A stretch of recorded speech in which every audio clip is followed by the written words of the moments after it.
사랑하는 성도 여러분, 시청자 여러분, 이 시간은 선의 말씀 17번째 시간으로 선의 말씀 마지막 시간입니다. 그동안 선의 단계와 룻, 요나단, 다윗, 다니엘과 세 친구, 나아만 장군, 사도 바울, 모세, 아브라함, 엘리야의 선에 대해 말씀드렸지요.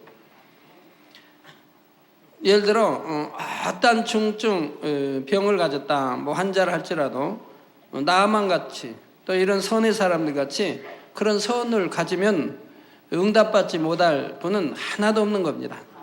하나님은 전지전능하셔서 무엇이나 하실 수 있기 때문에 이런 선한 마음을 가진 사람들을 찾으시고, 이런 선한 사람들은 아무리 어떤 중증 어떠한 병이 있다 해도 하나님이 바로 역사해 주시지요. 그래서 여러분들이 더 선을 사모하시기 바라요. 이들 외에도 성경에 나오는 믿음의 선진들의 선을 낱낱이 설명하고자 한다면 더 많은 시간을 설교할 수 있을 것입니다. 예를 들어 막달라 마리아나 요셉, 에녹 등도 최고의 선을 이룬 분들이지요. 그런데 이전에 이미 자세히 설교한 인물도 있고, 지금까지 말씀드린 12명의 선만 본받는다 해도 여러분은 최고의 선에 좋게 이룰 수가 있습니다.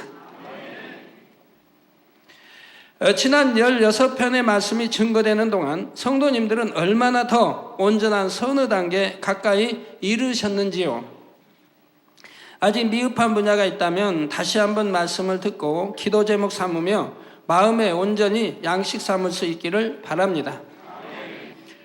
이 시간은 지난 시간에 이어 엘리야의 선 세 번째 말씀을 증거합니다. 엘리야의 선 첫 번째는 본래부터 심히 겸비한 마음을 가졌고 자기 의가 없어서 어느 누구와도 부딪히지 않았던 점이라 했습니다.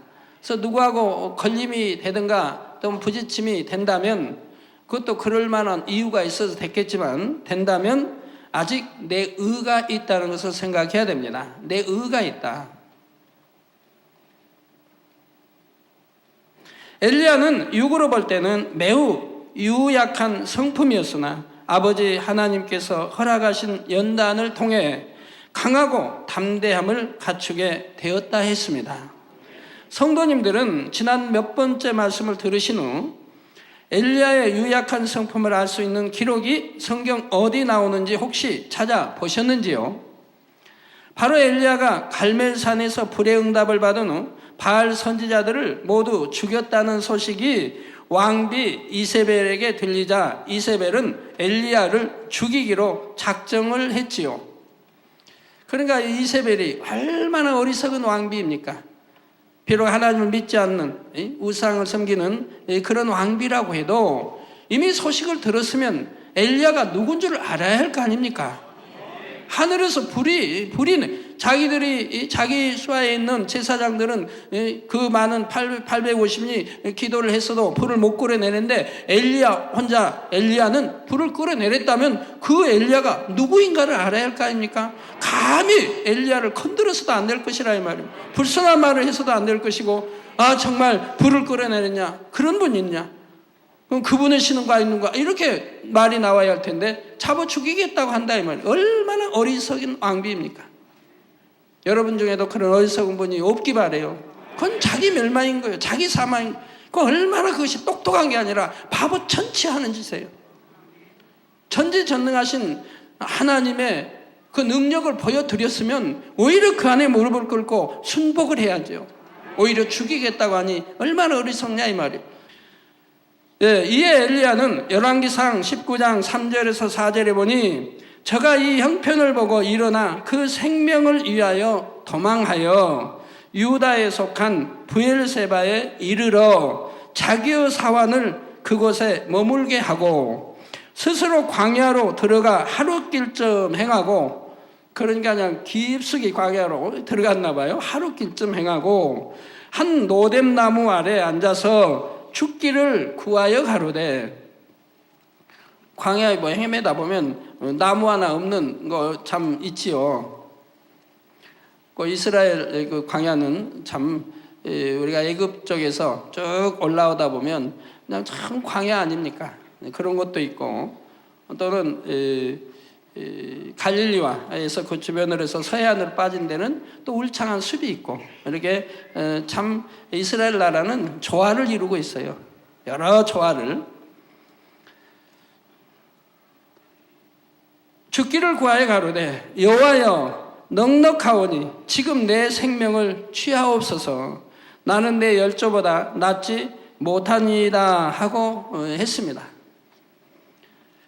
자, 하나님께서는 이러한 엘리야에게 천사를 보내셔 떡과 물로 먹고 마시게 하셨는데, 이로 인해 엘리야는 새 힘을 얻어 40주 40야를 행할 수 있었습니다.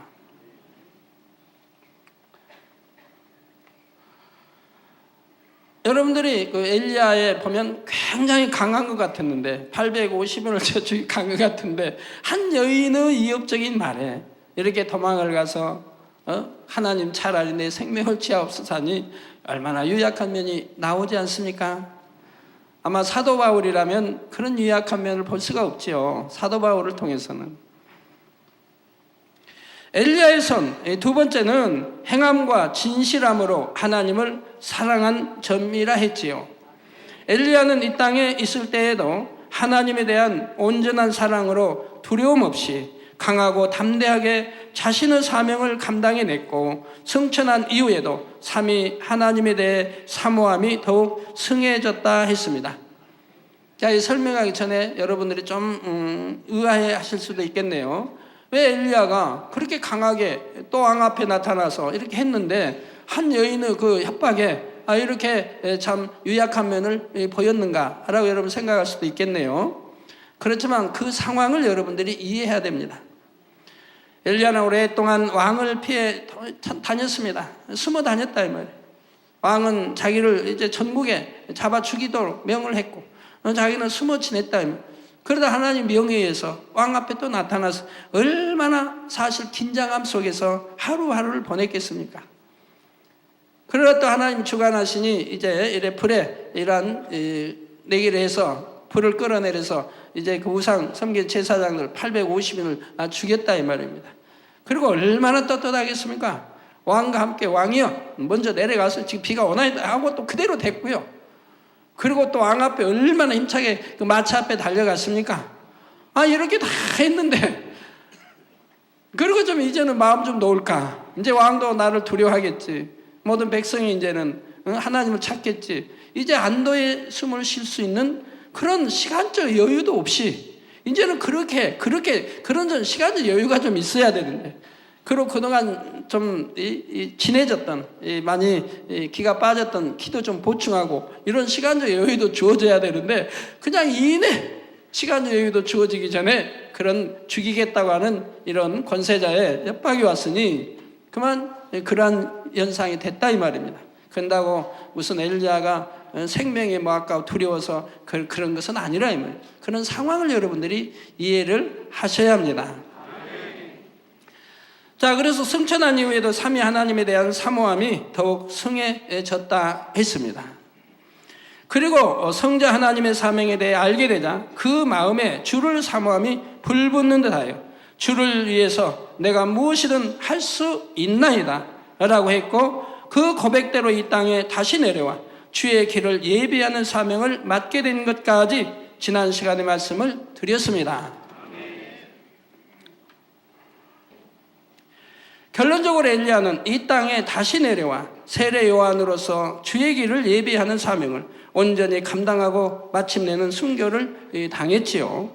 바로 이렇게 엘리야 곧 세례 요한이 주의 길을 예비하는 자로서의 자기 본분을 변함없이 지켰던 이 분야가 이 시간 말씀드릴 엘리야의 선 세 번째 덕목입니다.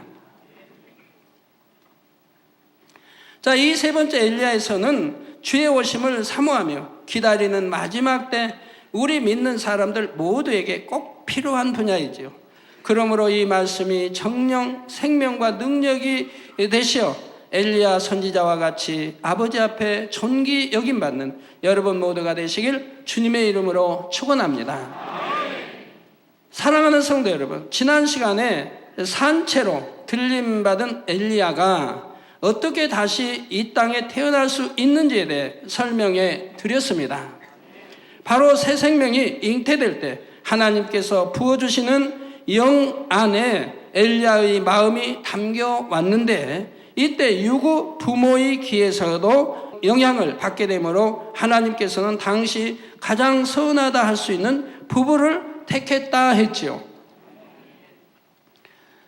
아무래도 이제 하나님이 영을 주실 때 여기 이제 이렇게 조성되고 하면 이제 영을 주신다 이 말입니다. 영을 주실 때 그 영에다가 하늘에 있는 엘리야의 마음을 담아줬다 이 말입니다. 그 영, 그러니까 엘리야의 성품이 나오게 돼 있죠.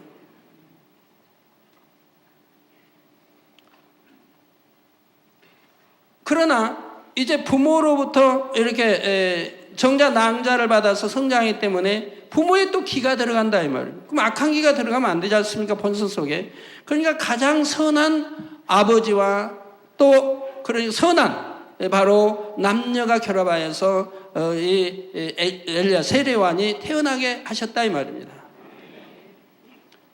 그런데 여기서 한 가지 이해하셔야 할 것은 엘리야의 마음의 일부가 세례요한으로 온 것이므로 하늘에 있는 엘리야가 사라진 것이 아니라는 점입니다.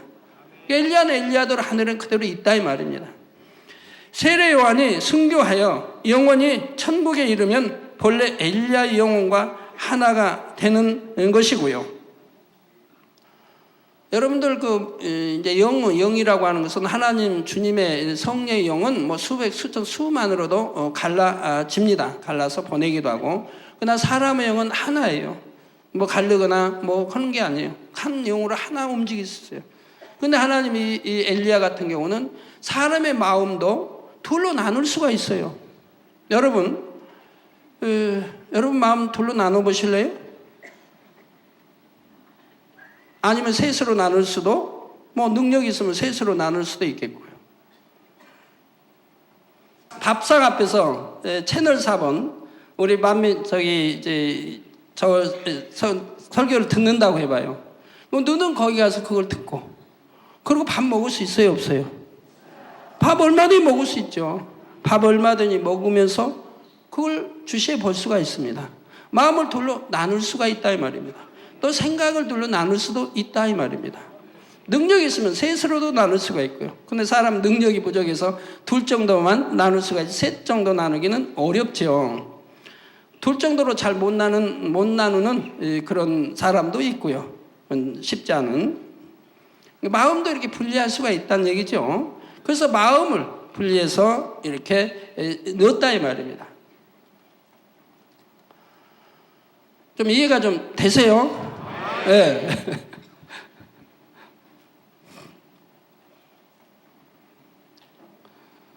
맛있는 그냥 음식을 차려놓고 배는 잔뜩 고픈데 참 기도해봐요. 어떤 사람 기도를 그냥 길게 그냥 엉뚱한 기도해봐요.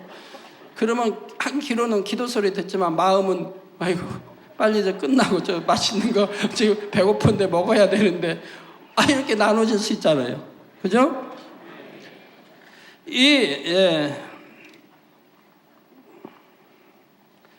사랑하는 성도 여러분, 지난 시간에 산채로 들림받은 엘리야가 어떻게 다시 이 땅에 태어날 수 있는지에 대해서 지금 설명을 하고 있는 것이고요. 자, 세례 요한을 잉태할 부부는 바로 제사장 사가랴와 그의 아내 엘리사벳이었는데, 누가복음 1장 6절에 이 두 사람이 하나님 앞에 의인이니 주의 모든 계명과 규례대로 흠이 없이 행하였더라고 합니다. 하나님 말씀에 보면 의인이 없나니, 이 땅에 의인이 없나니 하나도 없다. 죄인을 부르라 이런 또 말씀하면 누가 의인이라고 그러면 그냥 그 가지고 그 말씀 가지고 또 비평을 해요. 의인은 없냐, 하나 없다고 주님 말씀하셨는데 이 땅에 누가 의인이 있냐고. 참 말을 하나하나를 오해하려고만 하면 안 되죠. 바로 이해를 해야죠. 왜 의인이 없나니 하나도 없다고 하셨는지를 이해를 해야 할 거 아닙니까? 그럼 정령이 의인이 없습니까? 성경은 의인 나오잖아요. 노아도 의인이고, 이제 아브라함도 그렇고, 여기에는 이런 선지자가 아니라 해도 바로 제사장도 여기 나오지 않습니까? 이 두 사람이 하나님 앞에 의인이니, 즉 하나님 앞에 의인이라 이 말입니다. 이렇게 의인이니 주의 모든 계명과 규례대로 흠이 없이 행하였다 이 말입니다. 그러니까 의인이라고 하죠. 하나님 앞에 이렇게 의인이 있는 것이라 이 말이에요. 근데 의인이 없나니 하나도 없는데 의인이 어딨냐 이러면 안 되는 것이라 이 말이에요. 무슨 말이더니 이해를 못하면 이렇게 되는 거죠. 여러분은 이해하시죠? 왜 의인이 없나니 하나도 없다고 하신지 아시겠죠? 설명 안 해도 되죠? 예? 설명해요? 여러분 막 태어날 때는 부모의 기를 받고 태어나니까, 부모의 죄성도 아무래도 있으면 그거 받고 태어나니까 원죄가 있고 자범죄가 있지 않습니까? 예? 다 의인은 하나도 없다 이 말. 태어날 때는. 근데 태어나서 달라지지 않습니까? 어떤 사람은 더 악으로 가고 어떤 사람은 더 선으로 가고, 태어나서 어떤 부모를 만나느냐에 따라서 더 선으로 가고, 어떤 사람은 점점 악해지고 다르지 않습니까? 저 부모를 통해서 진리만 이 하나님 말씀으로만 가르침 낳고 이렇게 해나가면 그나마 선한 부모를 통해 나온 그 귀 중에 혹여 악이 들어있다 해도 그 악을 빼내버릴 수가 있죠. 쉽게 빼낼 수 있지 않습니까? 다른 사람보다 쉽게 빼내버린다. 태어나서부터 선으로만 가르치고 하나님 말씀과 계명으로만 가르쳐 나가니까 있는 조금에 있는 악을 빼내버린다 이 말입니다. 그럼 악이 없어지잖아요. 그러면 하나님 보시기에 의롭다함을 받을 수 있는 의인이 되지 않습니까? 이제 이해가 되세요? 그러니까 태어나서 사람으로서는 의인은 없지만 하나님의 말씀으로 변화돼서 의인이 생겨나는 거지요. 여러분도 믿음으로 의롭다함을 받는다 했지 않습니까? 마음으로 믿어 의에 이르고, 마음으로 믿는 사람은 빛 가운데 사니까, 악을 버리고 죄를 버리고 계명 지키고 빛 가운데 사니까 의인이 점점 되어가지 않습니까? 그러니까 마음으로 믿어 의에 이르고 입술로 시인하여 예수와 구세주다, 입술로 시인하여 구원에 이른다고 하는 거죠. 생각이나 지식으로 믿는 사람은 의에 이를 수가 없기 때문에 의인이라고 하지 않아요. 그러니까 믿음이 있다 하지 않는 것이고, 믿는다 해도 죽은 믿음이라고 하는 거죠. 그러니 구원에 이르지 못한다 하는 것이에요. 이해들이 되십니까?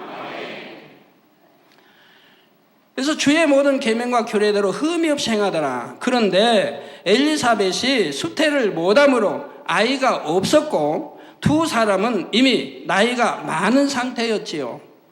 이와 같은 상황에서 천사장 가브리엘이 사가랴에게 장차 아이를 얻게 될 것을 알려준 말씀이 누가복음 1장 13절에서 17절에 나옵니다. 천사가 일러 가로되 사가랴여 무서워 말라. 너의 간구함이 들린지라. 내 아내 엘리사벳이 내게 아들을 낳아 주리니 그 이름을 요한이라 하라. 너도 기뻐하고 즐거워할 것이요 많은 사람도 그의 남을 기뻐하리니 이는 저가 주 앞에 큰 자가 되며 포도주나 소주를 마시지 아니하며 모태로부터 성령의 충만함을 입어 이스라엘 자손을 주 곧 저희 하나님께로 많이 돌아오게 하겠음이니라. 말씀 그대로 되었지 않습니까?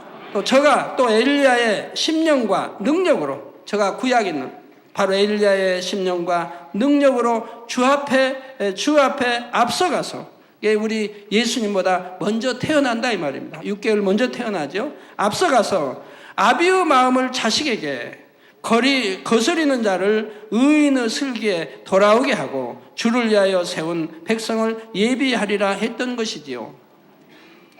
그에 정말 엘리사벳이 수태하여 아이를 낳았습니다. 그러니 이들이 얼마나 가브리엘이 일러준 말씀을 명심하여 아이를 잘 양육했겠는지요. 더군다나 선한 마음에 계명과 인리를 다 지키는 흠이 없는 자들을 통해서 새 요한이 태어나고 또 얼마나 흠없게 가르치겠느냐 이 말이에요. 또 이가 누구라는 걸 이미 알려줬는데. 그런데 누가복음 1장 80절에 보니 아이가 자라며 심령이 강하여지며 이스라엘에게 나타나는 날까지 빈들에 있으니라 했습니다. 구약의 엘리야는 좀 신약한 이런 게 있었지만 이제 뭐든 다 끝내고 이제 산채로 들림마다 하늘에 가서 모든 걸 보고 알았지 않습니까? 그러니 두려움이 있겠습니까? 강하죠. 담대하죠. 두려움이 없죠. 그 심령이, 그 마음이 바로 엘리야의 심령과 능력이 바로 임해 있기 때문에 이제 세례와는 구약의 엘리야와 또 다른 것을 볼 수가 있어요. 그게 다 설명이 좀 되어지는 거 아닙니까? 바로 저가 엘리야의 심령과 능력으로 주 앞에 쓴다라고 했죠. 자, 여기서 세례 요한이 빈들에 있었다는 것은 세상과 구분된 삶을 살았다는 것을 의미하죠. 그러니까 부모가 이는 누군가를 알기 때문에 어려서부터 바로 이렇게 세상과 완전히 구별되게 이렇게 가르쳤다 이 말입니다.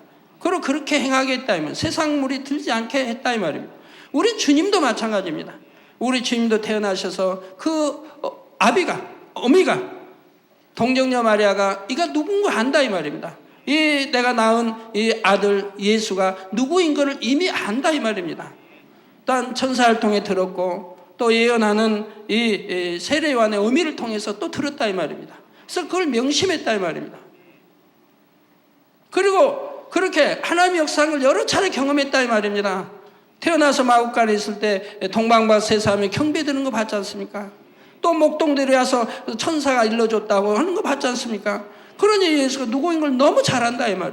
또 천사 통해서 애굽으로 피난 가라. 또 애굽에 있으니 이제 너를 죽일 자가 죽었으니 다시 돌아와. 다 천사였었는데 그가 누군지 너무 아는데 그를 갖다가 저기 아비가 하는 그 요셉이 하는 그 목수일을 가리키겠냐 이 말이에요. 그 시간이 어디 한가하다고 이제 주님 오실 길에 예배하고 앞으로 저기 할 분을 갖다가 목수일 하게 하고 대패질 하게 하고 하겠느냐 이 말이에요. 근데 오늘날 지혜종들이 다 이렇게 가르친다 이 말이에요. 이렇게 가르쳐요. 아비 밑에서 목수일해서 부모에게 효도하고 그래 했다고 가르친다 이 말이에요. 저도 옛날 모를 때는 그랬죠. 옛날 개척하기 전에는 그렇게 배웠으니까 개척하고 이제 하나님 계시를 받으니 그게 아니라 이 말입니다. 어미가 그가 누군지를 알기 때문에 함부로 대하지 않았고 함부로 말을 놓지도 아니했고 존중했고 감히 또 요셉은 감히 함부로 또 못했죠. 그리고 그는 항상 하나님의 일을 예비케 하기 위해서 뒷동산에 올라가서 큰 나무도 있고 뒷동산에 올라가서 항상 기도하며 이제 때를 기다렸다 이 말입니다. 그러면서 하늘을 향해 늘 기도하면서 자기의 때를 기다린 것이라 이 말이에요.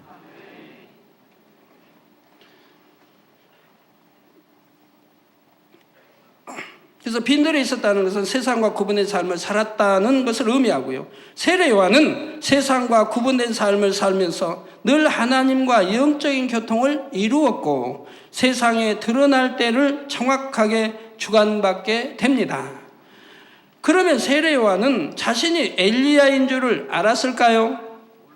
요한복음 1장 21절에 유대인들이 세례 요한에게 내가 엘리야냐? 라고 물었을 때 나는 아니라고 답한 것으로 보아 세례 요한은 자신이 엘리야인 것을 몰랐습니다. 이것은 엘리야의 마음이 담긴 영을 받았으되 부모의 기로 인해 가리워졌기 때문이지요. 우리 예수님께서는 영 자체가 마음이요 육의 부모의 기를 전혀 받지 않으셨기에 이미 어렸을 때부터 자신이 누구인지 왜 이 땅에 오셨는지를 알고 계셨습니다. 이것은 예수님이 12살 때 있었던 한 일을 통해 알 수 있죠. 바로 누가복음 2장 49절에 성전에 계신 예수님을 찾은 육의 부모에게 예수님께서 어찌하여 나를 찾으셨나이까? 당연히 육의 부모는 찾을 거 아닙니까? 나사렛에서 베들레헴까지 왔고 그때는 차 타고 다닐 때가 아니니까 걸어서 오고 꽤 될 텐데 걸어서 하니까 험준한 산도 돌아야 되고 그 왔는데 3일 동안 떨어졌으니 지금 보지를 못해. 함께 동행해서 지금 오는 줄 아는데 없다 이 말입니다. 그러니까 급히 되짚어 지금 오고 있는 거라 이 말 길을. 사람들 물어도 모른다고. 그래가지고 오다 보니 거기 베들레헴 성전까지 왔다 이 말입니다. 당연히 자식은 당연한데도 우리 주님은 12살 때 육의 이제 부모에게 이런 대답을 한다면 예수님께서 어찌하여 나를 찾으셨나이까? 내가 내 아버지 집에 있어야 될 줄을 알지 못하셨나이까? 내 아버지 집, 즉 하나님 아버지 집에 내가 있어야 할 것을 모르셨냐 이 말입니다. 즉 알면서 왜 찾느냐 이 말입니다. 몰랐다는 게 뜻이 아니라 왜 알면서도 나를 찾으셨나이까 이 뜻이라 이 말입니다. 라고 책망하거나 지적한 것이 아니고 이렇게 깨우쳐 주는 거지요.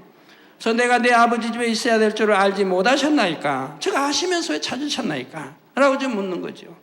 이처럼 자신에 대해 어렸을 때부터 이미 알고 계셨던 예수님과 달리 세례 요한은 자신이 누구인지 정확하게 알지를 못했지요. 그러나 그의 영 안에 엘리야의 마음이 담겨 있었기에 어렴풋이 자신이 어떠한 삶을 살아야 하는지 마음의 주관을 받게 됩니다. 스스로 세상과 구분되어 절제된 삶을 살며 늘 하나님과 교통하면서 자신의 사명에 대해 깨달아 나가게 되었지요. 내가 오실 일을 기다려야 한다는 것과 무엇을 외쳐야 하는지 무엇을 해야 하는지를 하나하나 마음에 주관받게 되고 세상에 드러날 때를 기다렸던 것입니다. 마태복음 3장 4절에 보면 세례 요한이 세상에 막 드러났을 때의 모습에 대해 이 요한은 약대 털옷을 입고 허리에 가죽띠를 띠고 음식은 메뚜기와 석청이었더라 하고 기록되어 있습니다. 이만큼 세례 요한은 주의 길을 예비하는 자로서의 사명을 감당하기 위해 세상과 구분되고 절제된 삶을 살았던 것입니다. 이렇게 자기가 누구인가 100%는 알지 못해도 자기가 왜 왔는지 이렇게 완전히 구분된 삶을 살더라 이 말입니다. 우리도 마찬가지입니다. 이제는 천국이 있고 지옥이 있음을 안다 이 말입니다. 내세가 있음을 안다 이 말입니다. 이 세상의 모든 것이 헛됨도 안다 이 말입니다. 이 세상 것을 사랑하고 취해 나가면은 사망이라는 걸 안다 이 말입니다. 하나님이 그것은 믿음이 없다 하신다 이 말입니다. 그 세상을 사랑하면 하나님의 사랑, 내 사랑이 너희 안에 없다고 말씀하면 그저 네가 나를 사랑하는 게 아니라고 말씀합니다. 죄를 짓든 육체를 행하든 이 세상을 사랑하고 짝하면은 하나님은 내가 내 사랑이 네 안에 없다. 즉 너는 나를 사랑하지 않는다라고 말씀하는 겁니다. 그러니 어찌해야 되겠습니까? 이제는 정령이 깨우치고 이제는 깨닫고 이제는 돌이키고 얼마 남지 않은 세월을 아껴서 열심히 신부단장에 가야 하지 않겠습니까? 답답하지요. 그리 못하면 이제는 헛된 거 버려야 됩니다. 세상 사랑하는 거 버려야 됩니다. 그게 무슨 유익을 주는 것입니까? 이제 날이 갈수록 병은 더 창궐해 가는데 질병균, 세균들은 날이 갈수록 창궐해 가는데 우리 하나님 아버지가 지켜주시지 않으면 잠시라도 마음 놓고 살 수 없고 설령 병들지 않았다 해도 지옥 가니 무슨 소용이 있습니까? 병들지도 않고 사고당하지도 않고 지옥도 아니 가고 천국 가되 더 좋은 천국 가면 좋지 않습니까? 또 이 땅에 살면서도 아버지 하나님의 사랑을 받으며 살면 너무 좋지 않습니까? 왜 이 길을 오라고 하는데 왜 이 길을 같이 가자고 하는데 왜 힘듭니까? 힘들 일이 뭐가 있느냐 이 말이에요. 저도 그 길을 왔지만 홀로이 왔지만 힘들다 해보지 않았고 힘든 길이 아니었다 이 말입니다. 너무 행복한 길이라 이 말이에요. 때가 되자 세상에 들어서 회개하라 천국이 가까웠느니라고 외치며 죄사함을 받게 하는 회개의 세례를 전파했습니다. 이에 마태복음 3장 5절에서 6절에 보니 이때 예루살렘과 온 유대와 요단강 사방에서 다 그에게 나와 자기들의 죄를 자복하고 요단강에서 그에게 세례를 받더니 했지요. 자, 그냥 받는 게 아니고 요단강 사방에서 다 그에게 나와서 자기들의 죄를 자복하고 요단강에서 그에게 세례를 받더라.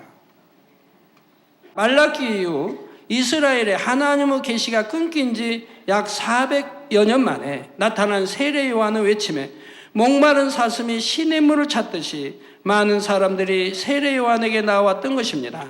세례 요한이 외치는 말씀을 듣고 회개했으며 죄사함을 받기 위해 세례를 받았지요.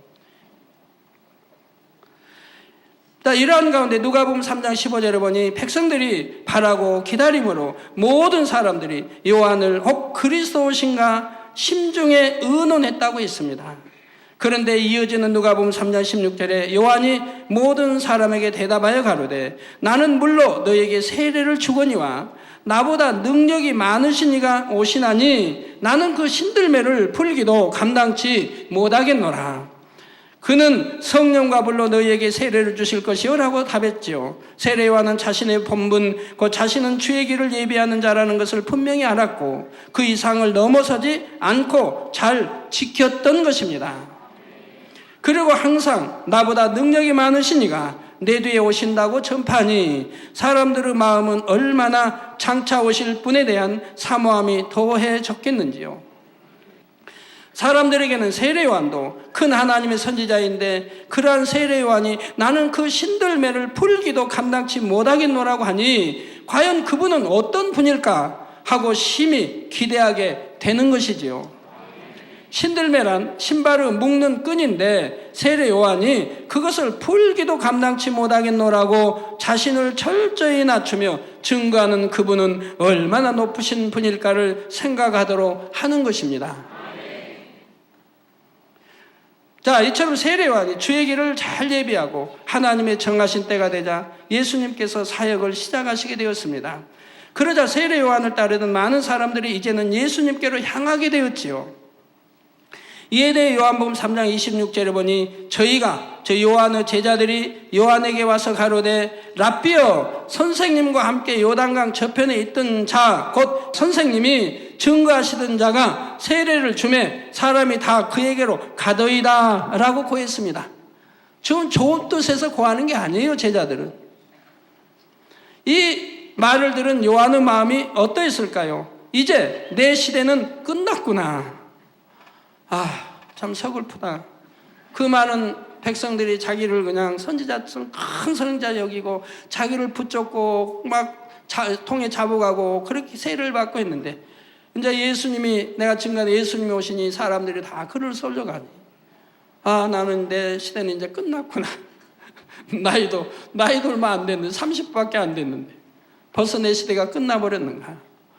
우리 세례 요한이 그리 아니했겠죠. 그리 아니했죠. 서글픈 마음이 들었을까요? 아니죠. 아니면 마음이 힘들었을까요? 아니죠. 오늘 본문인 요한복음 3장 28절 30절에 요한의 마음이 잘 나옵니다. 나의 말한 바 나는 그리스도가 아니요 그의 앞에 보내심을 받은 자라고 한 것을 증거할 자는 너희니라. 저 너희는 나한테 배웠으니까 그걸 증거할 자는 오히려 너희라 이 말입니다. 신부를 취하는 자는 신랑이나 서서 신랑의 음성을 듣는 친구가 크게 기뻐하나니 나는 이러한 기쁨이 충만하였노라. 그는 흥하여야 하겠고 나는 쇠하여야 하리니 했던 것입니다. 제자들을 오히려 타이르며 자신의 본분을 되새겼고 주님의 나타나심을 진실로 함께 기뻐했지요. 어떠한 사심도 어떠한 불의도 찾아볼 수 없고 진리와 함께 온전히 기뻐하는 주에 대한 영의 사랑을 느낄 수가 있습니다. 주에 대한 이 마음은 세례 요한이 옥에 갇히고 순교를 당하기까지 변함이 없었지요. 아버지 하나님께서는 바로 이처럼 세례 요한이 주의 길을 예비하는 자로서의 본분을 변함없이 지킨 이 점을 참으로 선으로 여기신다는 사실입니다. 이런 선한 마음 가진 사람들이 얼마나 있나요, 여러분? 여러분도 똑같은 일체 이렇게 된다고 해봐요. 그러면 조금이라도 불평이 나올 수 있고 내가 얼마나 열심히 지금 주의 길을 예배하고 그랬는데 이제 나는 뭔가? 라고 말을 할 수도 있는 것이라 이 말입니다. 서운한 마음을 조금이라도 품을 수도 있는 것이라 이 말입니다. 그랬다면 그건 선한 자가 아닌 것이라 이 말입니다.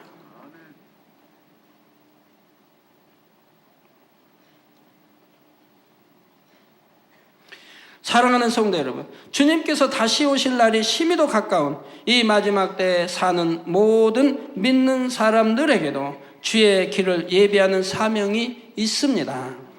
세례 요한이 예수님이 그리스도로 오신 분임을 사람들로 믿게 하기 위해 그 길을 예비했던 것처럼 우리도 한 사람이라도 더 예수 그리스도를 믿고 재림의 주님을 함께 맞이할 수 있도록 해야 하는 것입니다. 이를 위해 하나님께서 제단해 주신 사명도 있고 그 사명을 한 마음으로 이루는 것이 또한 우리가 주님의 길을 예비하는 것이지요. 바로 땅끝까지 복음을 전하는 세계 선교와 대성전 건축을 이루기까지 모든 과정이 영혼 구원과 직결되는 것이기 때문입니다. 이 큰 과업을 이루기 위해 교회 내 각 부서와 조직이 있는 것이고 각자가 맡은 사명을 그 안에서 잘 감당할 때 결과적으로 교회적인 사명도 이루는 것이지요. 그러므로 여러분 각자가 맡은 사명을 충성되게 감당하는 것이 바로 주님의 길을 예비하는 것이 된다는 사실입니다. 특별히 직분이 없다 해도 하나님을 믿는 사람은 누구나 전도의 사명이 있고 세상에서 빛과 소금이 돼야 하는 사명이 있지요. 이 사명도 결코 작은 사명이 아니고요. 이처럼 어떠한 사명을 맡았다 해도 세례요한처럼 변함없이 자기 본분을 지키는 자가 되면 주의 길을 잘 예비한 일꾼이라 할 수가 있습니다. 그런데 사람들이 자기 본분을 잘 지키지 못하는 이유가 마음이 높아졌기 때문인 경우가 많습니다. 또한 자기 유익을 구하는 마음 사심이 있으므로 처음에 순수한 목적에서 이탈되는 경우도 있지요. 그러나 참으로 세례요한처럼 아버지 하나님 앞에 소중한 그릇이 되기 위해서는 아무런 사심 없이 겸비하게 자신을 낮추고 주님만을 높일 수 있는 마음이 되어야 합니다. 우리가 아버지 하나님께 영광 돌릴 일을 하면 아버지께서도 영광 돌린 사람에게 영광을 더해 주십니다.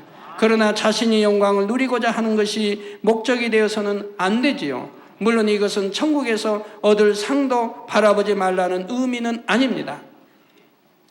나도 더불어 영광을 누리고자 하는 사심 없이 오직 주의 영광만을 위한 진실한 마음으로 행해야 한다는 것을 말씀드리는 것이죠. 먹어도 입어도 잠을 자도 깨어있어도 무엇을 해도 오직 아버지의 영광을 위해서 해야 한다 이 말입니다. 그 영광을 위해서 쓰임받아야 하는 것이고요. 나의 사사로운 마음이나 욕심이나 나의 사사로운 육을 채우기 위한 그런 마음이 돼서는 아니 되는 것이라 이 말이에요. 또한 주의 일을 이루는 통역자들이 나보다 더 크게 영광을 돌릴 수 있다면 중심에서 기쁨과 감사함으로 기꺼이 나의 기득권도 내어줄 수 있어야 합니다. 이것이 참으로 큰 마음이지요. 중심에서 아버지를 사랑하는 사람은 내가 얼마나 더 많은 일을 할 것인가 보다 어떻게 하면 아버지의 영광을 더 드러낼까를 중요하게 여기기 때문입니다. 이것이 바로 나는 없고 오직 주의 영광만 구하는 사람의 마음이지요. 연말이 되어 각 분야에서 임명을 통해서든 선출을 통해서든 새로운 일꾼들이 세워지게 될 때 모든 성도님들이 세례 요한과 같은 마음을 갖는다면 모든 분야가 더 화평함 가운데 아버지 하나님의 영광을 드러낼 수 있을 것입니다. 내 자신이 어떤 사명을 받게 될까에 연연하기보다 정녕 아버지 나라를 위해서 주의 영광을 위해서 나보다 더 나은 사람이 머리로 세워지길 바라는 마음이 되어야 하지요.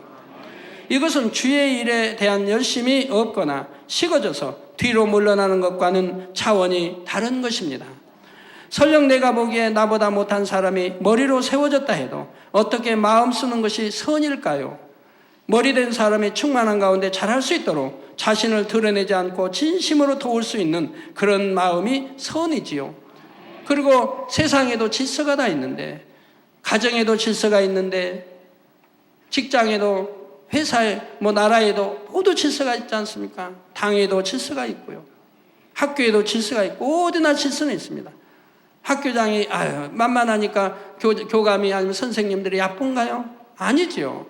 내 아버지가, 날 낳은 아버지가 좀 부족하니까 자녀들이 야쁘고, 반항하고 그래야 되나요? 아니지요. 내 아비이기 때문에 순종해야 되고 질서 따라 형이기 때문에 동생은 순종해야 되고 다 이렇게 하는 것이라 이 말이에요. 교회도 마찬가지입니다. 내 안에 머리가 있으면 반드시 밑에서는 순종해야 된다 이 말입니다.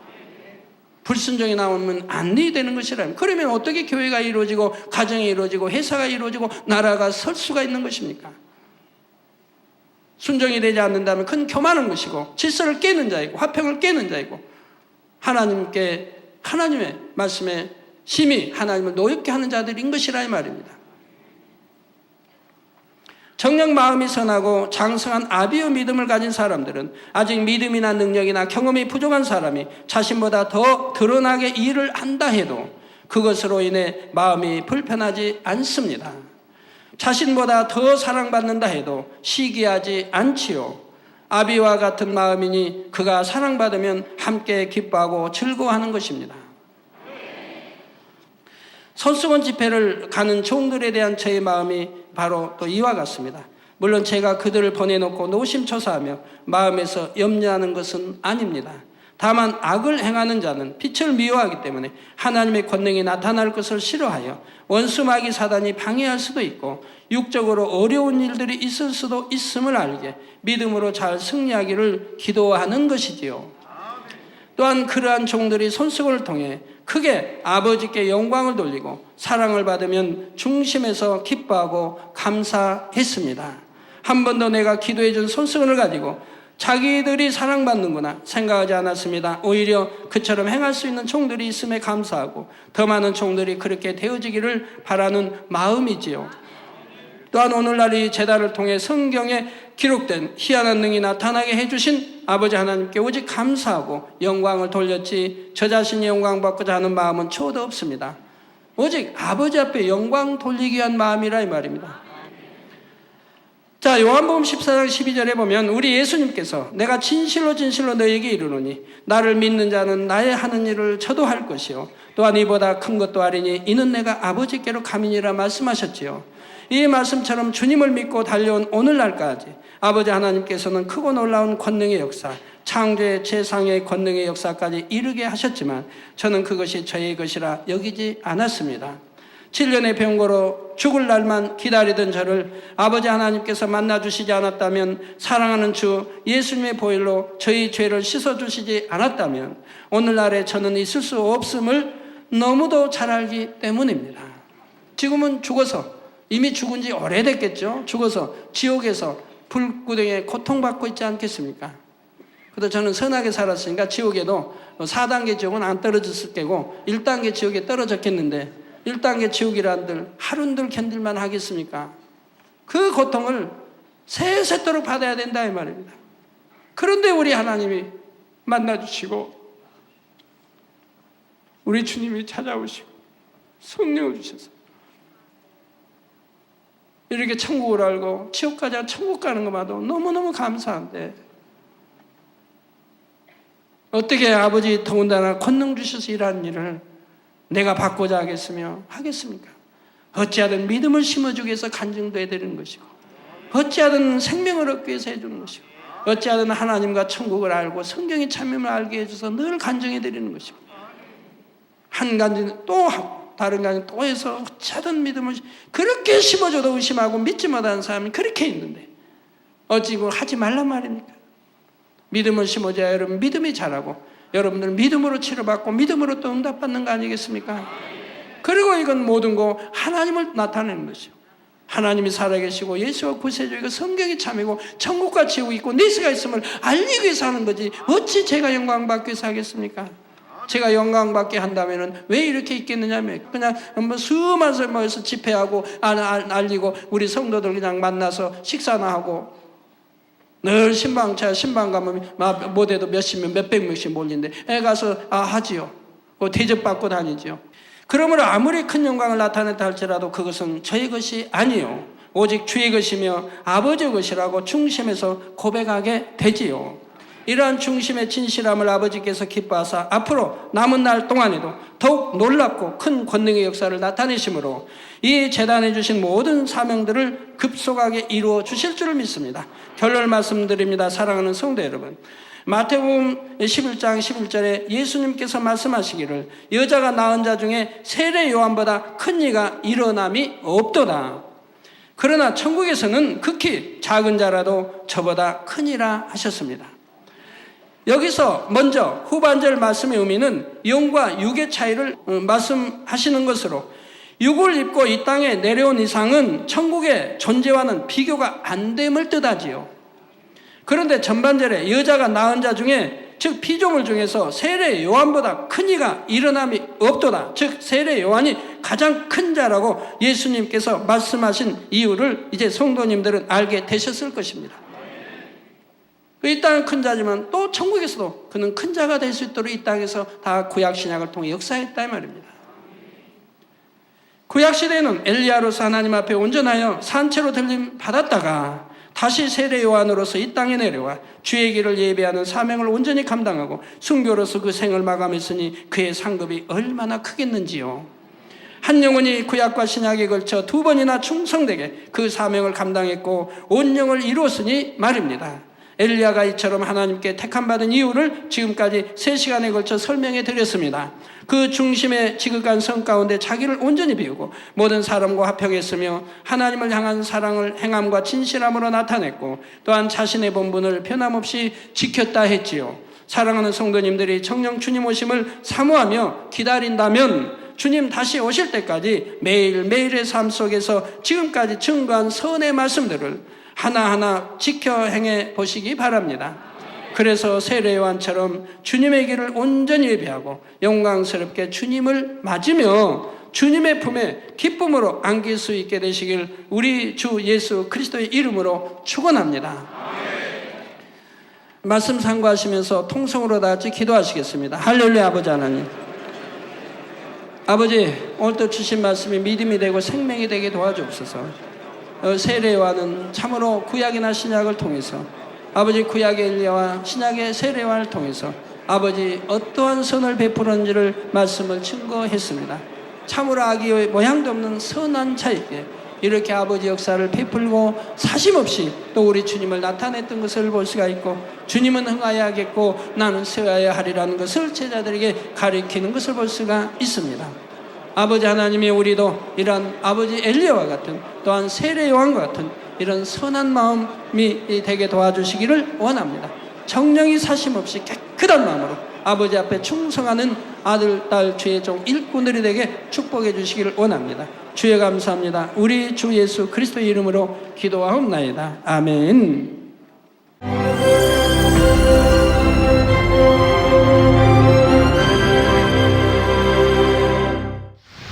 할렐루야. 전능하신 사랑의 아버지 하나님, 이 시간 기도받는 모든 성도님들 위해 안수하여 주옵소서.